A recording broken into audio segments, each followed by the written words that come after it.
Hi అండి. Welcome to my channel. ఇవాళ carrot beans fry ఎలా చేయాలో చూద్దాం రండి. ఫస్ట్ ఒక కడాయి పెట్టుకొనేసి క్యారెట్ బీన్స్ని వాటర్లో బాయిల్ చేసుకున్నానండి, సాల్ట్ వేసుకొని 90% కుక్ అయ్యాక పక్కన పెట్టుకున్నానండి.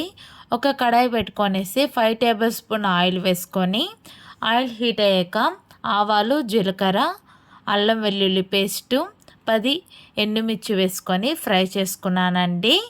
ఇందులోనే పసుపు వేసుకొని ఒక 2 మినిట్స్ వరకు ఫ్రై చేసుకోవాలండి. ఫ్రై చేసుకున్న తర్వాత 2 టేబుల్ స్పూన్ కారం వేసుకొని ఒక 5 మినిట్స్ వరకు ఫ్రై చేసుకోవాలి, బాగా కలుపుకోవాలండి.